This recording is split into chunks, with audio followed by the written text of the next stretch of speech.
ನಮಸ್ಕಾರ. ಇತ್ತೀಚಿನ ದಿನಗಳಲ್ಲಿ ನಾವೆಲ್ಲರೂ ಮಾಡ್ತಿರುವಂತ ಒಂದು ದೊಡ್ಡ ತಪ್ಪು ಏನ್ ಗೊತ್ತಾ? ನಮ್ಮ ಜೀವನ ಜೊತೆ ಇನ್ನೊಬ್ಬರ ಜೀವನವನ್ನ ಹೋಲಿಕೆ ಮಾಡ್ಕೊಳ್ಳೋದು, ಕಂಪ್ಯಾರಿಸನ್ ಮಾಡ್ಕೊಳ್ಳೋದು.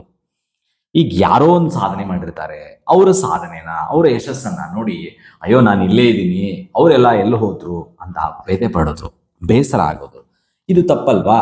ಹಾಗೆ ಒಂದು ವಿಷಯ ನೆನ್ಪಿಡಿ, ಸೂರ್ಯ ಹಾಗೆ ಚಂದ್ರ, ಇವ್ರು ಯಾರು ಒಂದೇ ಬಾರಿಗೆ ಬೆಳಗೋದಿಲ್ಲ. ಸೂರ್ಯನಿಗೆ ಬೆಳಗಲು ಹಗಲು ಬೇಕು, ಹಾಗೆ ಚಂದ್ರನಿಗೆ ಬೆಳಗಲು ರಾತ್ರಿ ಬೇಕು.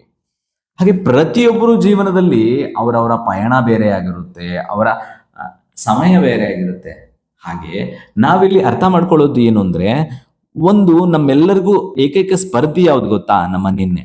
ನಾವು ನಿನ್ನೆಗಿಂತ ಇವತ್ತು 1% ಉತ್ತಮವಾದ್ರೆ ಅದು ನಮಗೆ ನಿಜವಾದ ಗೆಲುವು. ನಮ್ಮ ಶ್ರಮ ಹಾಗೆ ನಮ್ಮ ಶಕ್ತಿ ನಮಗ್ ಮಾತ್ರ ಗೊತ್ತಿರುತ್ತೆ, ಬೇರೆಯವ್ರಿಗೆ ಯಾರಿಗೂ ಗೊತ್ತಾಗಲ್ಲ. ನಾವು ನಮ್ಮದೇ ದಾರಿಯಲ್ಲಿ ಧೈರ್ಯವಾಗಿ ಹೆಜ್ಜೆ ಇಡಬೇಕು, ಯಾಕಂದ್ರೆ ನಾವು ನಮ್ಮ ಕತೆಗೆ ಹೀರೋ. ಎಲ್ರಿಗೂ ಒಳ್ಳೇದಾಗ್ಲಿ. ಹರೇ ಕೃಷ್ಣ.